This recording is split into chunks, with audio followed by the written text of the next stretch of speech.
Jaya Radha Madhava Kunja Bihari.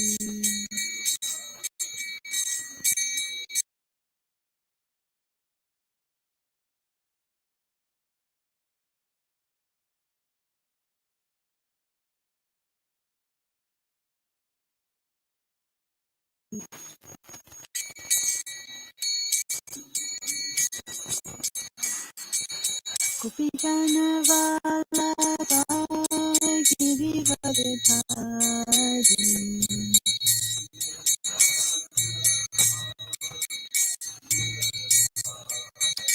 Jaya Gopi Jana Vallabha Girivardhari.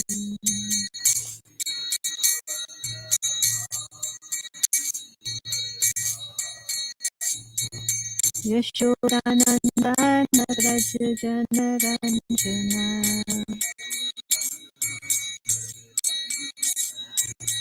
Yashodanandana Raj Jana Ranjana.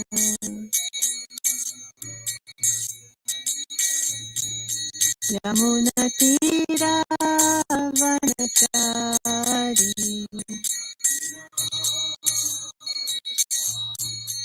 Yamuna Tira Vanachari.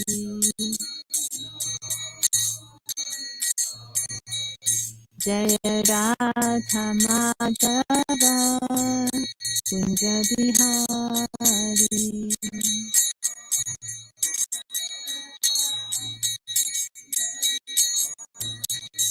Jaya Radha Madhava Kunja Bihari.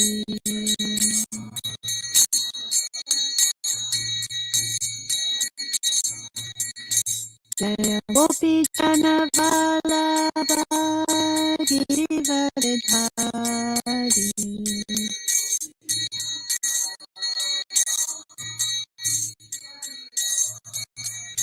Jaya Gopi Jana Vallabha Girivardhari.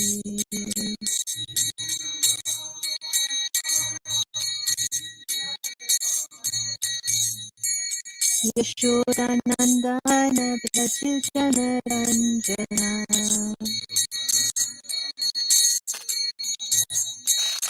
Yashodanandana Prachitana Ranjana.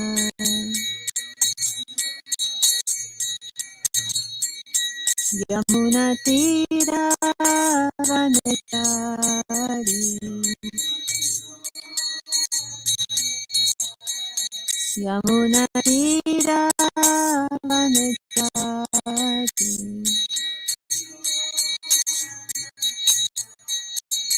Jaya Radha Madhava Kunja Bihari.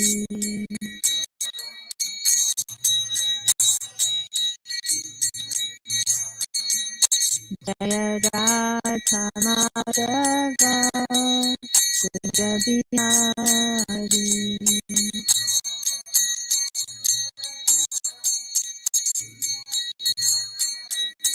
Jaya Gopi Jana Vallabha Girivardhari.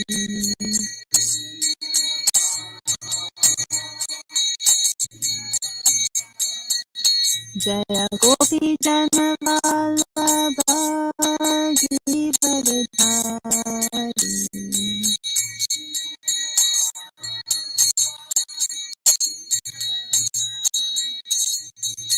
Yashodanandana Prachitana Ranjana.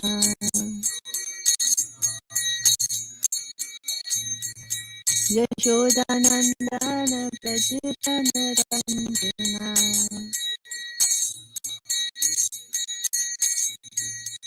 Yamuna Tira Vanachari. Yamuna Tira Vanachari.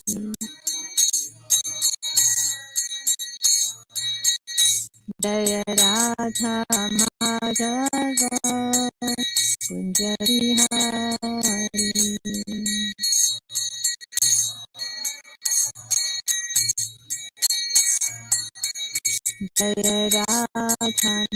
Kunja Bihari.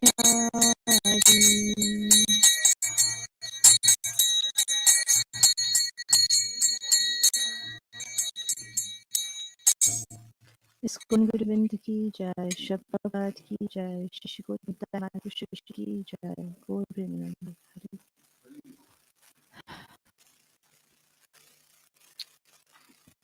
Reading from Nectar of Devotion, chapter entitled Characteristics of Devotional Service. Furthermore, a person engaged in Krishna consciousness acting in devotional service can develop good qualities that are only found in the demigods. It is said by Sukadeva Goswami in the 5th canto of Srimad Bhagavatam 18, chapter 12, "My dear king, persons who have unflinching faith in Krishna and without any duplicity can develop all the good qualities of the demigods.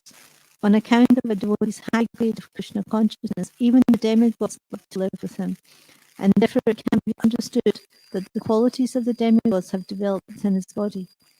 On the other hand, a person who is not in Krishna consciousness has no good qualities.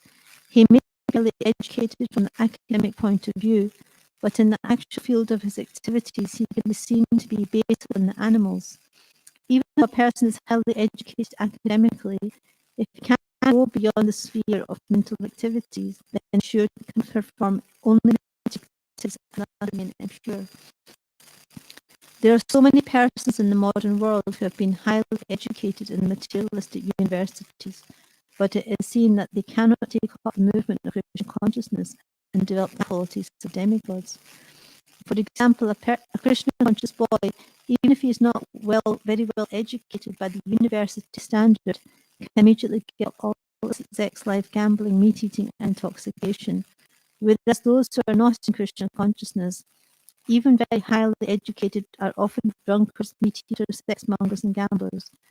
These are practical proofs of how Krishna conscious person becomes highly developed in good qualities, whereas a person who is not in Krishna consciousness cannot do so. We experience that even a young boy in Krishna consciousness is unattached to cinemas, nightclubs, naked dance shows, restaurants, liquor shops, etc. He becomes completely freed. He saves his valuable time from being extravagantly spent in the way of smoking, drinking, attending the theatre, and dancing. One who is not in Krishna consciousness usually cannot sit silently even for half an hour. The yoga system teaches that if you become silent, you will realize that you are God. This system may be all right for materialistic persons, but how long will they be able to keep themselves silent? After they may sit down for some so-called meditation, but immediately after the yogic performance, they will engage themselves again in such activities as illicit sex, like gambling, meat eating, and many other nonsensical things. But a Krishna conscious person gradually elevates himself without endeavoring for this so-called silent meditation.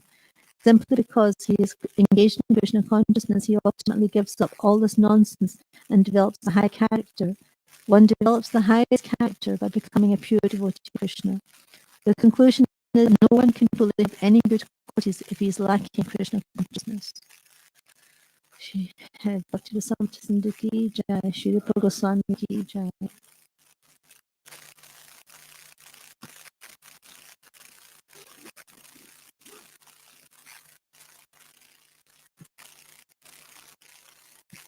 Om Namo Bhagavate Vasudevaya. Om Namo Bhagavate Vasudevaya. Om Namo Bhagavate Vasudevaya.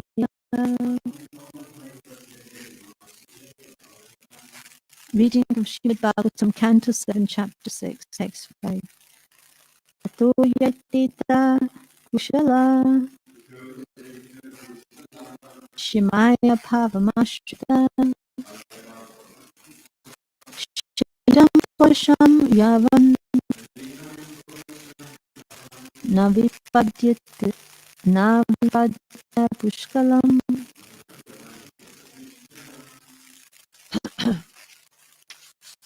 Tato yatita kushala shimaya bhavamashtrita Shariram Parisham Yavan Napadyata Pushkalam Tato Yateta Kushala Shimaya Bhavamashita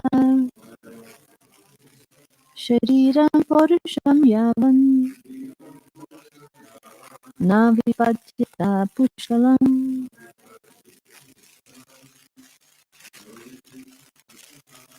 Tato Yateta Kushala Shimaya Bhavamashita Shariram Parusham Yavan Navipadita Pushkalam Tatamgita Kushala Shamaya Bhavamashitaha Sharira Parusham Yavan Navipadita Pushkalam Tato Yatita Kushala Shimaya Bhavamashita Shadira Parisham Yavan Navapatita Pushkalam Dikis Tato Yatita Kushala Shimaya Bhavamashitaha Shariram Parusham Yavan Naivadita Pushkalam Tata Therefore Yatita should endeavor Kushalaha an intelligent man interested in the ultimate goal of life. Shimaya for the real benefit of life or for liberation from material bondage. Bhavamashitaha who is in material existence.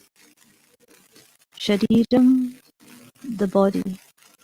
Parusham human. Yavat as long as. Na not. Nipadyata feels. Pushkalam stout and strong. Translation. Therefore, while in material existence, Bhavam Ashritaha, a person fully competent to distinguish wrong from right, must endeavour to achieve the highest goal of life, as long as the body is stout and strong, and is not embarrassed by dwindling. Please repeat. Therefore, while in material existence, Bhavam Ashritaha, a person fully competent to distinguish wrong from right, must endeavour to achieve the highest goal of life, as long as the body is stout and strong, and is not embarrassed by dwindling.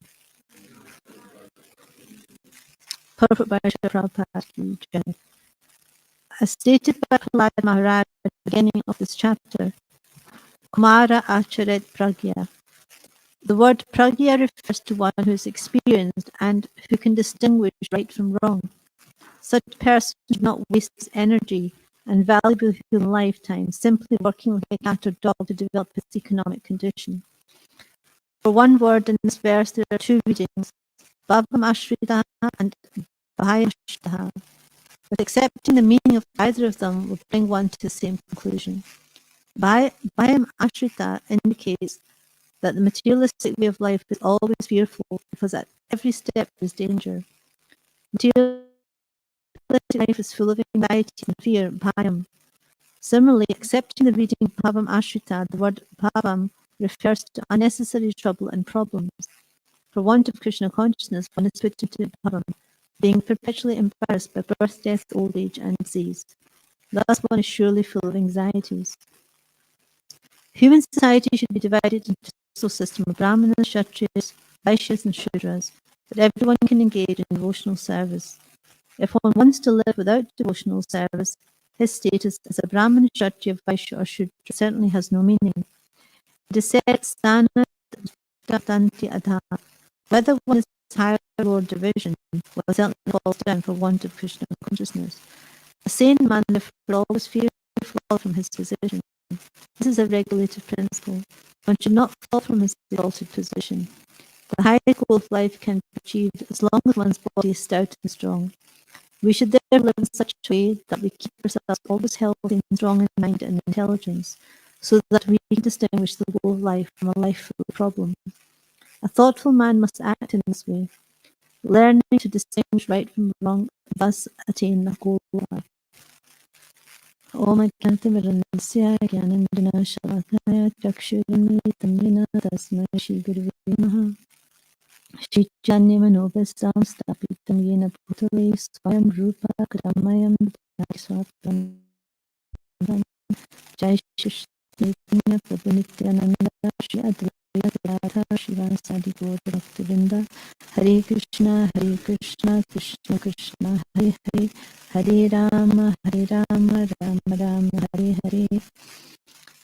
Therefore, while in material existence, Bhavam Ashrita, a person fully competent to distinguish wrong from right, must endeavor to achieve the highest goal of life, as long as the body is stout and strong and is not embarrassed by doing.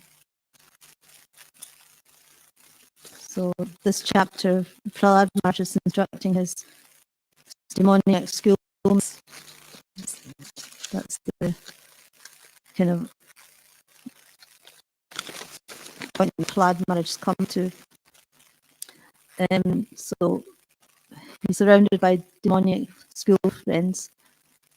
And so he's stressing to them that living beings, human beings should be taught spiritual life from childhood, not that we wait till we're old. We play now and, samadhi later, sort of thing. He's stressing that we shouldn't be interested in material enjoyment, but we should be satisfied with whatever is obtained. And because of our duration of life is very, very short, one should utilize all our time, every moment, for spiritual advancement. And we shouldn't think, like, let us enjoy while we're young and then can think about God, when we're old. This is actually very good, because it's very hard to train ourselves in spiritual world. If we spent a whole lifetime in materialistic enjoyment to, to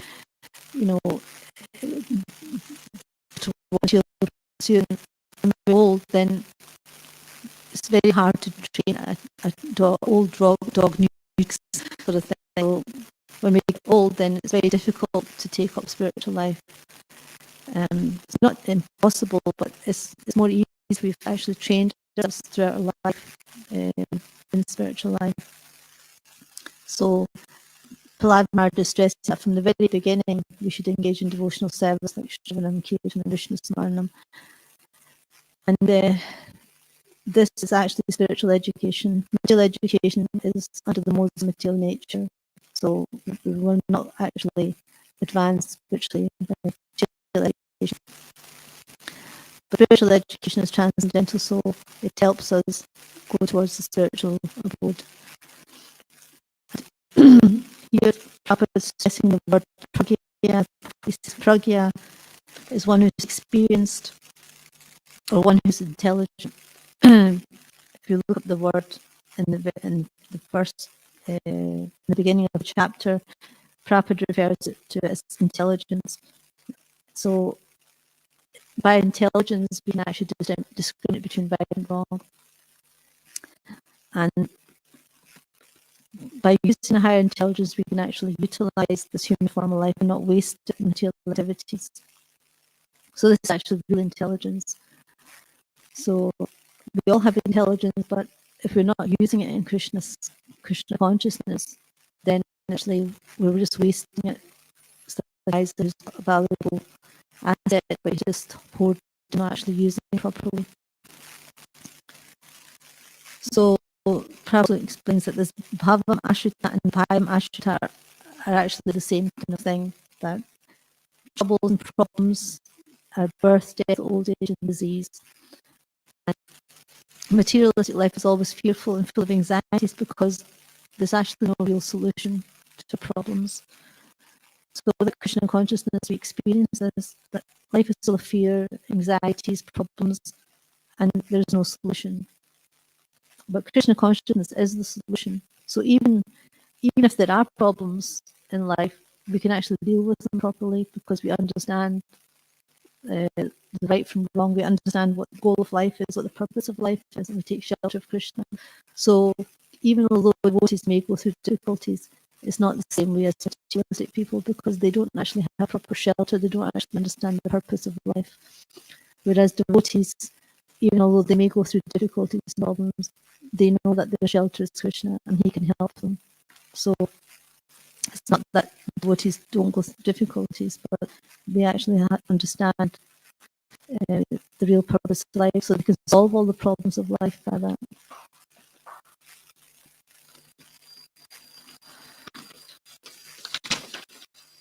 So Prabhupada also is describing in this purport that human society should be divided into a social system of Brahmana, Kshatriya, Vaishya, Sudras. But everyone can engage in devotional service. So this is like the Varnashram system. It's not that you become Brahman, Kshatriya, Vaishya, Shudra and we neglect devotional service. The whole point of the Varnashram system, Krishna's created it like this, that everyone can serve him through their occupational duty, through their varna, through their ashram. So we've got the 4 varnas and then the 4 ashrams, which is brahmachari, grihastha, vanaprastha, and sannyasa. So through the social order and the spiritual orders, we can actually engage in devotional service and fulfill our material needs. The whole point of varnashram is to fulfill our material needs and still make progress in spiritual life. So everyone can engage in devotional service, whatever varna or ashram they may be in. There's no disqualification from devotional service. And in the Bhagavatam, in the first canto, it's described this. There's 2 verses describing this system. One of them is Savai Pumsa Parodharmo Yato Bhaktira Dokshuje Ahoitiki Apratiyatayi Atma Supersidity. So the supreme occupation for all humanity is that by which men can attain to living devotional service unto the transcendental Lord. Such devotional service must be unmotivated and uninterrupted to completely satisfy the self. So this is actually the supreme occupation, the supreme dharma is that which will bring us closer to Krishna. It will. So dharma has many meanings.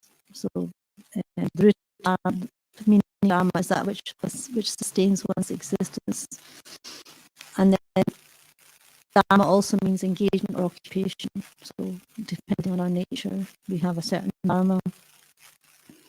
But here in this verse, parodharma is transcendental religion.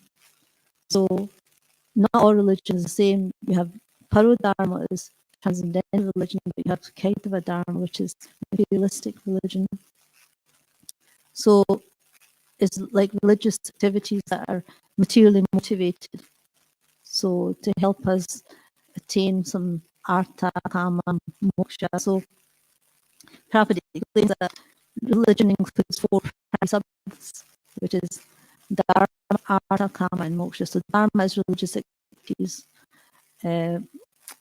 Artha is economic development, kama is sense gratification, moksha is liberation. So generally people turn to religion in order to fulfill their material needs. So people go to church or they go to a temple, they pray to God, so material benefits, so that they can get some economic development and get some money, then they can gratify their senses. And when they get frustrated with all that, then they take to moksha, liberation, want to get free from suffering. But generally, this is the system that's Krishna's created, that people to understand that there's some higher being to take the religious activities so that they can at least be pious. Nowadays, people don't take to religious activities because they think, well, they can get money some other method, some other way, they can gratify their senses in other ways. They don't have to go to church and ask God for these things. So people have lost interest in spirit and religious life. But even those who are materialistically inclined, if they take to religion, then they actually, at least, they should be aiming for a pious life.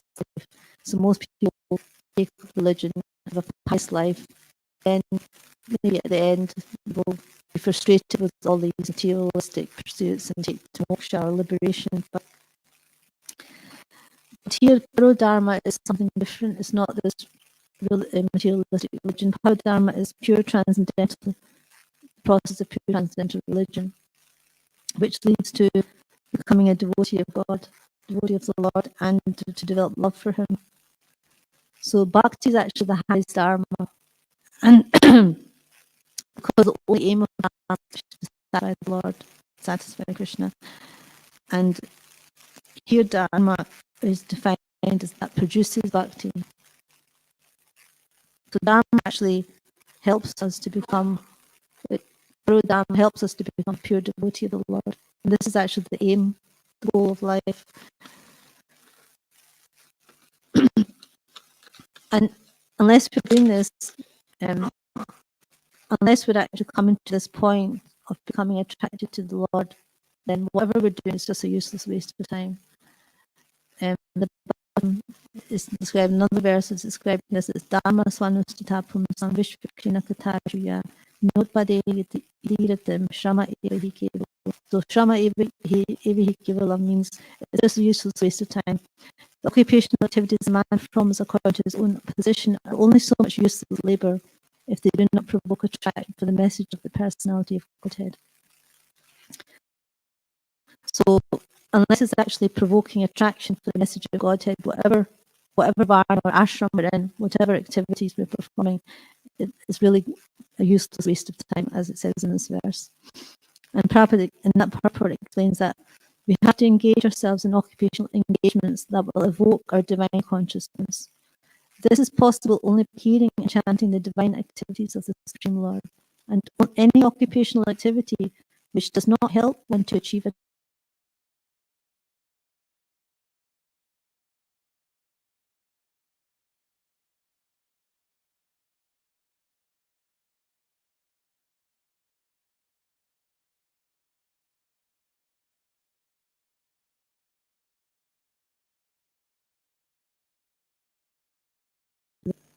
it's actually a gradual system to purify conditioned souls who are not attracted to spontaneous devotional service and to engage them in a complete, like a social, religious system that gradually will bring them back to Godhead. But if we just stick to our varnas and ashrams but do not worship Krishna, then we'll just fall down into the material atmosphere again, to hellish conditions, as Lord Chaitanya says. That if we're just attached to being a brahmana or kshatriya, but we're not actually engaging in devotional service, then Lord Chaitanya says he falls down from his puffed up position in hellish condition. So this is actually the real purpose of varnashram. And actually, an interesting analysis of this verse, Parodharma, is by Vishwanath Chakravarti Thakur, and he explains that when it says the supreme dharma, Parodharma, it's actually referring to sadhana bhakti.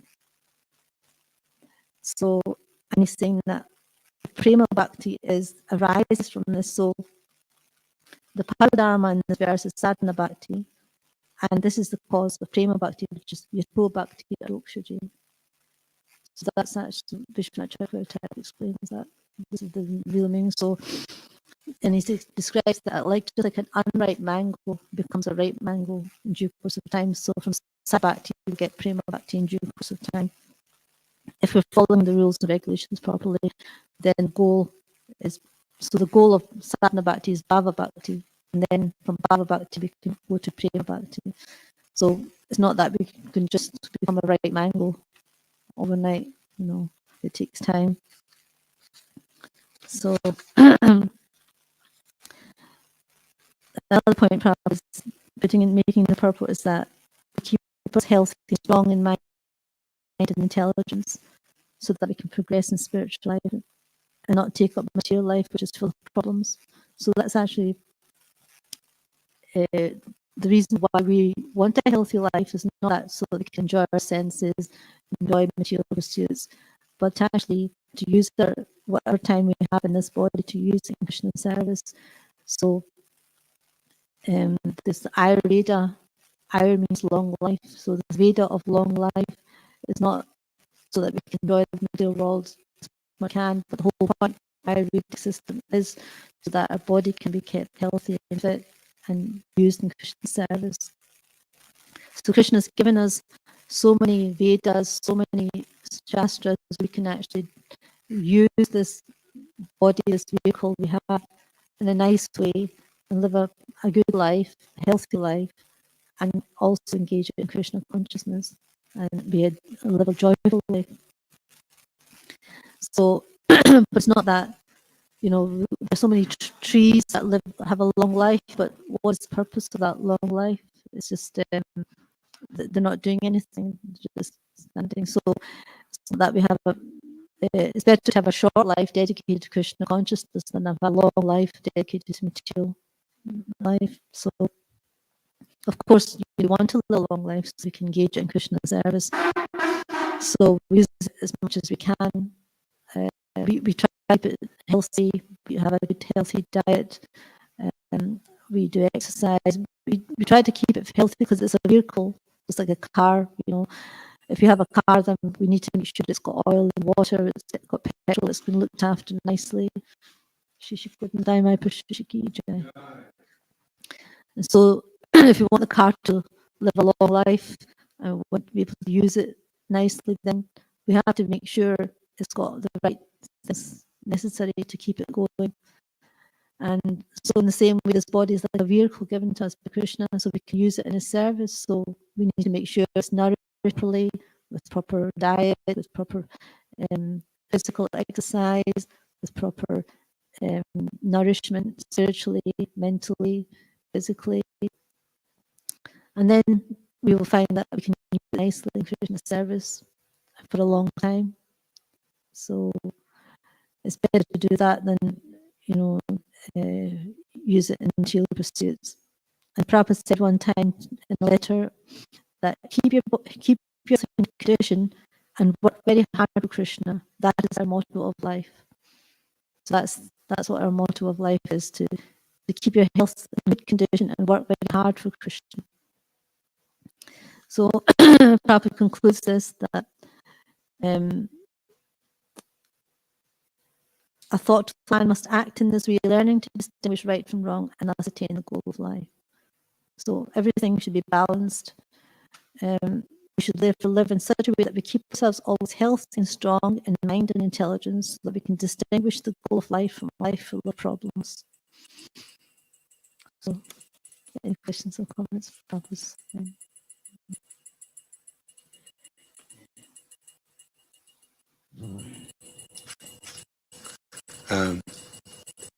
I think it's towards the end of the paragraph, and also in the translation, it says, as long as one is stout and strong.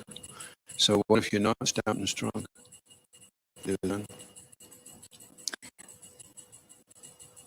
Well, as long as we're stout and strong and not embarrassed by dwindling, then we can actually function properly to pursue the goal of life. And if not, then we start thinking of how to better. Otherwise, we're not going to be able to perform service or sadhana if our health is not good. So that's why private health first, then sadhana, and then service. Because if we're not good in health, it's going to be very difficult for us to do anything. It's going to be difficult for us to chant, to do this service.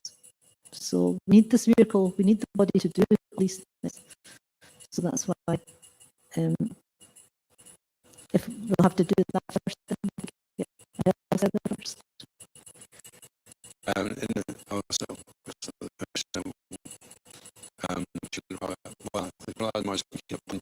friends, we should start practicing spiritual as soon as possible. We see from experience that when people join Krishna consciousness young, there's more chance of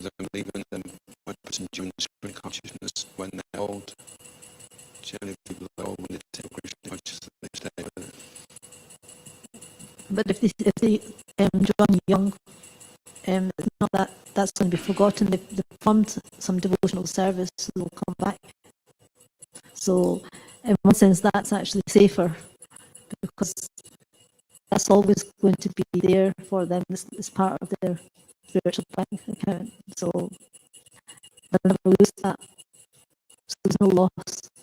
Whereas, if you wait till the very end of our life to take up Christian consciousness, at that time, we're not in such good health.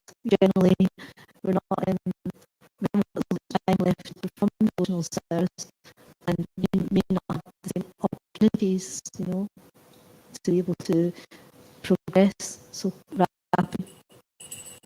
And some people manage it, shouldn't think that we'll just wait till the end of our life and then take up Krishna consciousness.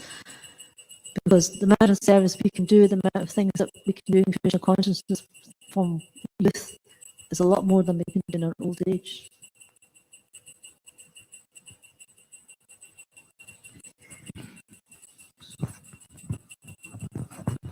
So, it doesn't seem to be on. Is it on? Okay.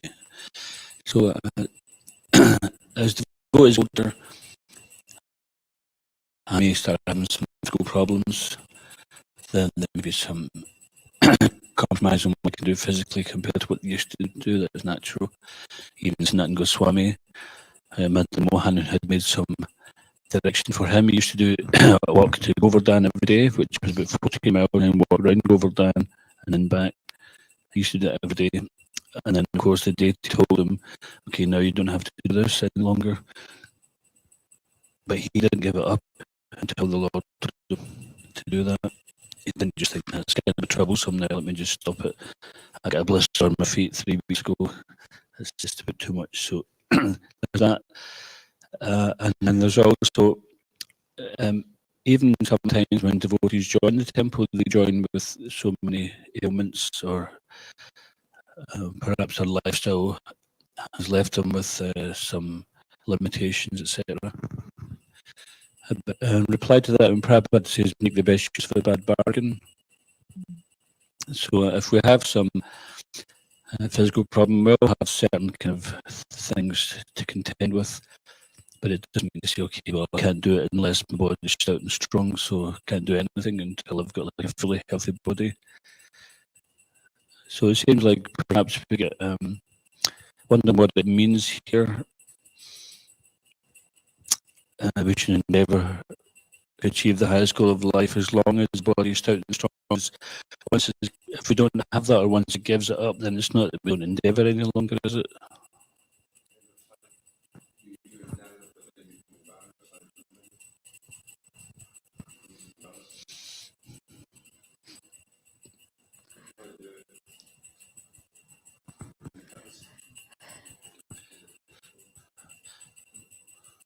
Yes.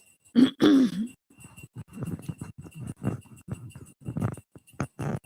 mean, I think when it says embarrassed or dwindling, it means like you're on the very end of life, isn't it? Because then you're dwindling and then there's death.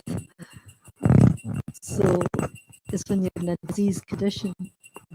So then at that time, it's not going to be very easy for anyone to know. So it means that if they perform devotional service before that, then they've got more chance of being fixed on Krishna at that time of dwindling and death. But if they haven't performed any devotional service and they come to this point of dwindling, then it's going to be quite difficult with their mind of Krishna, isn't it? I was thinking of Srila Prabhupada, that he was still active up until very shortly before he passed. And when he was physically, you could see he was dwindling. He still came to Bhaktivedanta Marna, and he couldn't walk to carry him around. Of course, he's extra special, but still he's showing us, that we don't give up the determination to perform our duty. Yeah.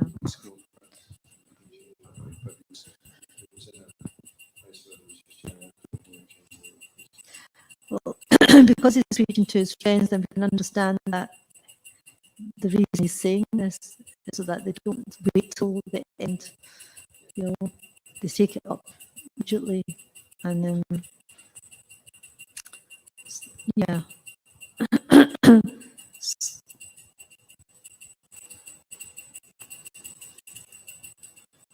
I think that because they're all young boys, so he's saying to them like, as long as you're stout and strong, not dwindle, and then take up, you know. Mm.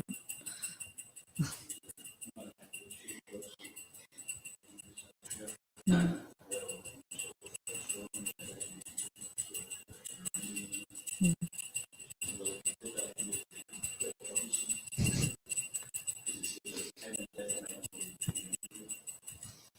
Yes, for even somebody like King Philip Shaker, who's really a great devotee, even he's saying that.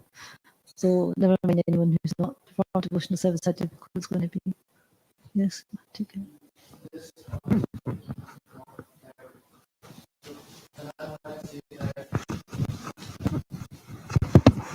As long as the body is stout and strong and not embarrassed by dwindling. So when we give examples of great personalities like Prabhupada and Sanatan Goswami, that how in their old age they were not embarrassed, or like even when their body was dwindling, they were still forming austerities. It may be because they started in the young age, because they were strong and when they started. So when they were old, they didn't shy away from doing austerities. But if somebody waits till the old age, then he would be embarrassed, or he would be like, oh, 14 miles, I can't walk that much. I'm just an old man. Yeah. But since they were doing it for forever, so they're like, we must do it.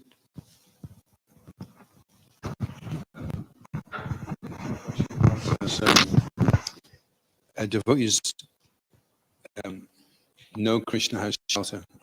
No, Krishna is their shelter. But it seems that even when devotees do know that Krishna is their shelter, they still have problems, or the problems don't go away. And is that because the devotees don't know deeply enough that Krishna is their only shelter? No, because they accept, what's happening to them is some sort of karmic reaction. It's that verse, no, I can't remember how to say it. But they accept that whatever's happening is due to their own problem, their own karma, their own reactions, but they continue to, offer obeisances to the Lord and serve Him with body, mind, and soul, and then liberation becomes a rightful claim. Right? So they accept that whatever difficulties are happening is due to their own fault, and they accept it like that. So then, and it's the shelter of Krishna. So if you're blaming somebody for your problem, that means you're not understanding. You don't, that means you're not taking shelter of Krishna fully.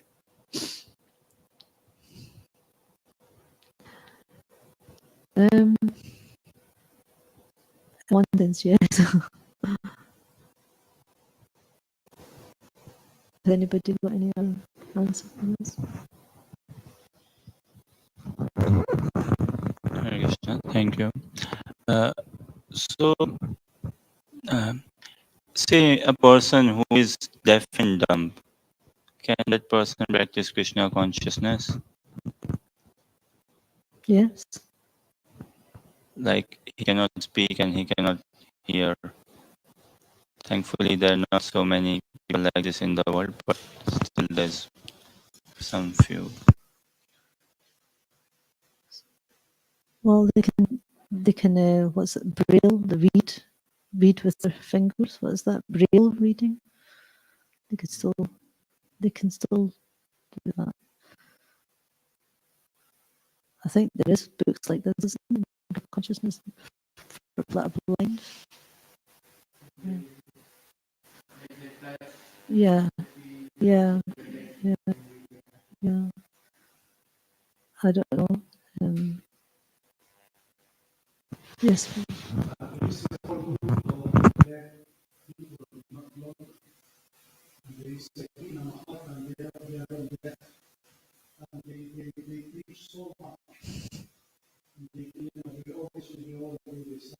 Yeah, sign language. But there are so many people come, so many deaf people come to the program. It's amazing. It's not limited by So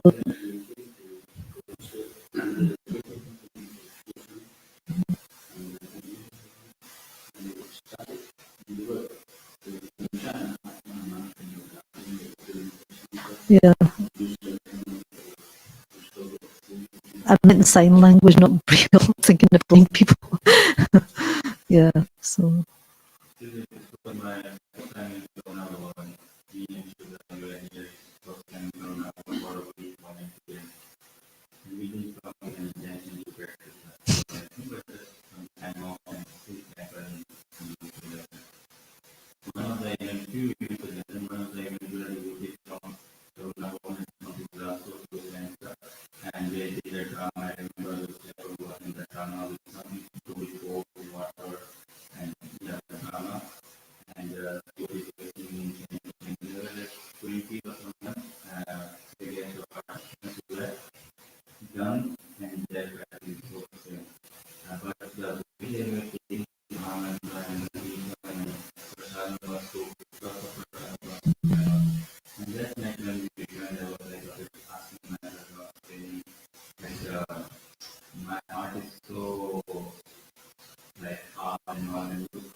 we also did programs for mentally handicapped, right? So and they were also very enthusiastic. We did that program in Berkwood years and years ago. Yeah.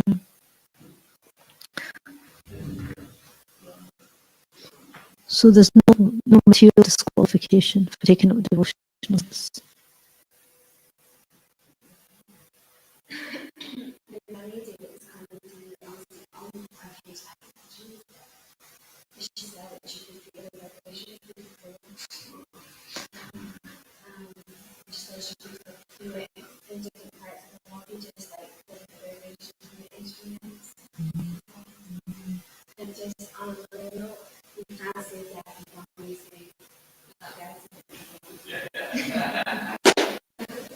Hard of hearing. Hard of hearing. Yeah.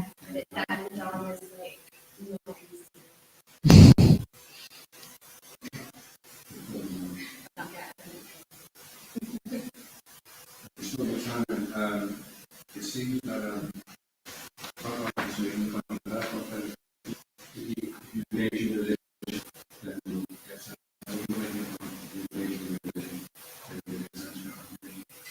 we see the people now, they most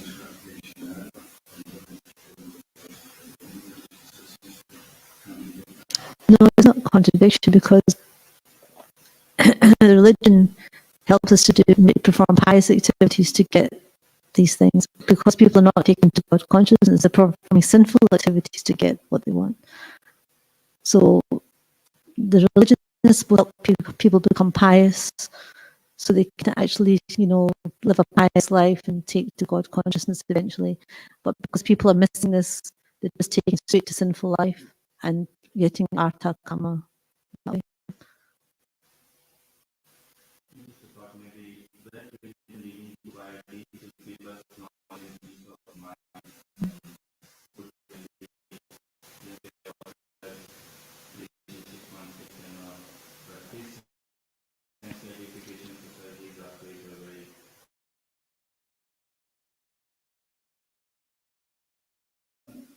this sadhana bhakti, bhav bhakti, prema bhakti. What is the difference between bhav bhakti and prema bhakti? Prema bhakti is more condensed form of bhava bhakti. There's a verse, I can't remember the verse, it's a condensed. When ecstasies are condensed.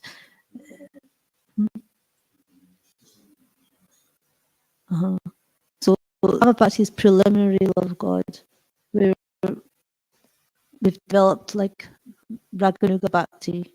We're spontaneously attracted to Krishna. We're spontaneously. Well, it's like a bud. It's still not open, but prema is like open, or is the fruit.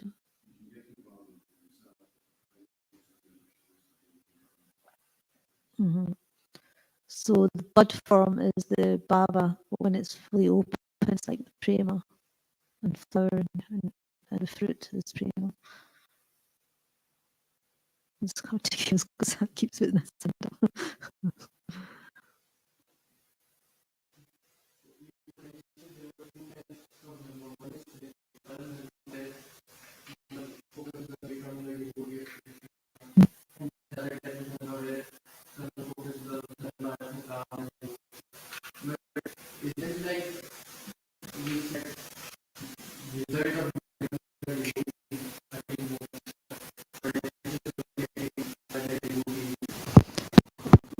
Moksha is smartly attained by bhakti. You don't have to endeavor differently for moksha. It's not such an elevated position. Bhakti is much higher than moksha. In fact, devotees reject all the different types of moksha. It's not like such a very attractive thing for a devotee. They just, bhakti is much higher. So yeah, that's parodharma, where we're endeavoring with the goal of life, which is, pure devotional service, pure love of Krishna, Krishna prema. And Kaitava dharma is materialistic religions, where it's all materially motivated, where you want some artha and some kama, eventually moksha, want to become one with God. Usually it refers to impersonal, liberation. And but these things are just keeping us in the material world.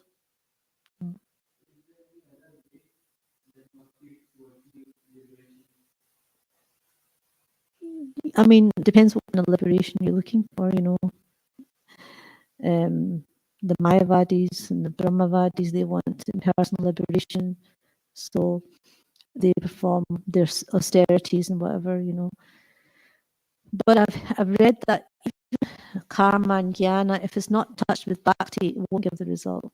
So some bhakti has to be there to get result, even for the karmis and the jnanis, to achieve their result.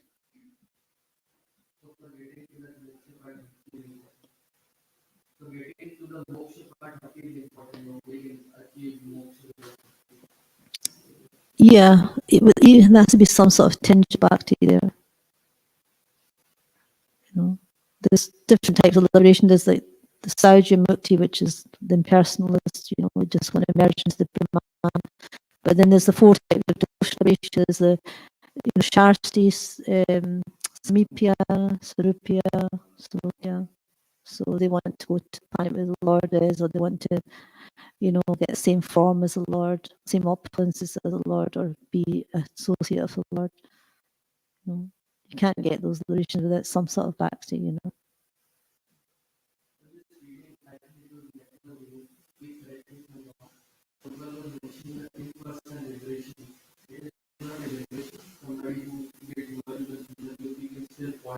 Yeah. Yeah. Yeah, because it's not a natural state, for the soul to be in. There's no activity. There's no relationship with Krishna. There's no interaction. It's just like being in a room with the light. Very boring. Eventually, you'll want to do something because the soul is active and it's seeking pleasure. So it's only going to be able to cope with that for a certain period of time before it decides to do some activity or get some pleasure some way, or interact with somebody. So it can't be like that forevermore. So it's not really a very great state. Even demons attain that state, are killed by Krishna. So it's not like such an elevated state to be in. So, okay.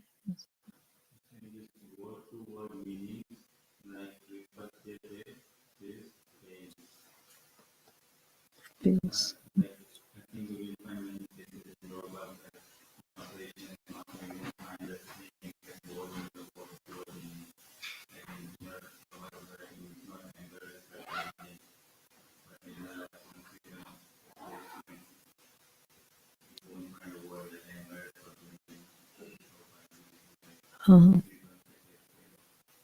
Feels.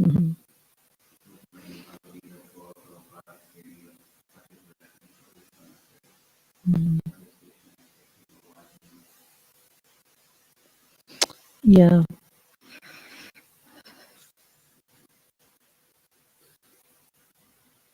Yeah, because, unless we do that, we will fail anyway, unless we use our body and use it to achieve, to distinguish right from wrong, then we will fail in life. But vipadyate means like failing of the body. It means like dwindling of the body, making that point. That's what it is saying. Yeah. Yeah, I think for the Western audience, Prabhupada uses this dwindling because it's more easy to understand than feeling, So, okay. So, shall stop. Yeah. Thank you for all of your questions and comments. Granth Raj Srimad Bhagavatam ki jai, ISKCON Guruvind ki jai, Shri Prabhupada ki jai, Gaur Premanandi. Hari Bol.